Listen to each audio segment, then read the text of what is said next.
Alright guys, I'm going to show you some variations. So at any point, main reason I want to give you variations, number one, it's just a little kinder to your joint because you can start to get a bit more multiplicity on your strains. And number two, you'll have different preferences from different people. Some people are more elastic, some people are more flexible, some people are less.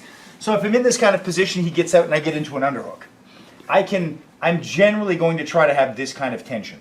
Hand coming in, crossing like this. If I push his head this way, it's facilitating him getting up, and that's what he's trying to do with the reaching.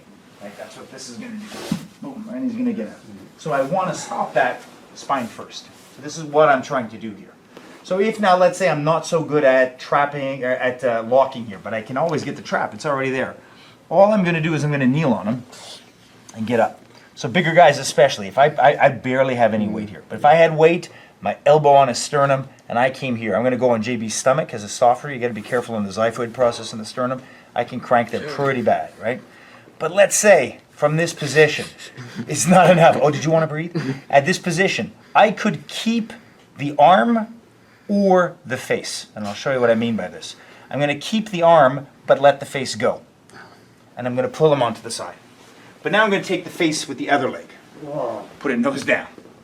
So now I have an underhook here, and I can scissor. I could likewise, from that position, decide to take the arm. A lot of guys will keep the hand position, and they'll work from here. That's okay. I could do a wrist compression by taking the knuckles towards the elbow, or I could finger lock the fingers towards the elbow, right?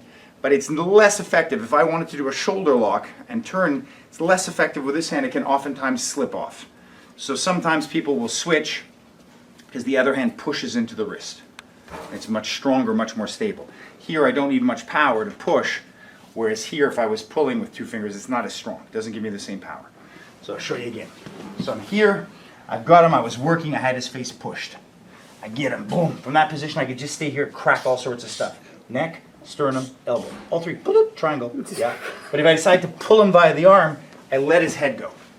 And what I'm doing on the other side is I'm starting a motorbike with my knee, but the motorbike is his face. And I push his nose to the floor, because if I keep his nose to the floor and I squeeze it, it's harder for him to get back on his knees and right himself. Right? And so from here I can just pull him back down, use this, do whatever I wish. I could do wrist, I could do fingers, or I could switch arms, bring that into my body, and move like a tank.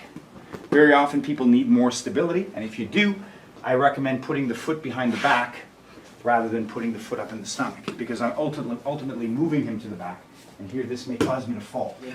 So if I put my foot behind his back, I shelf it in tightly, I sit on the head, less strain on the head, pull that in, nose and fingers move together, like a tank.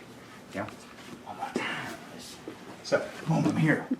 Push, in. That's usually enough.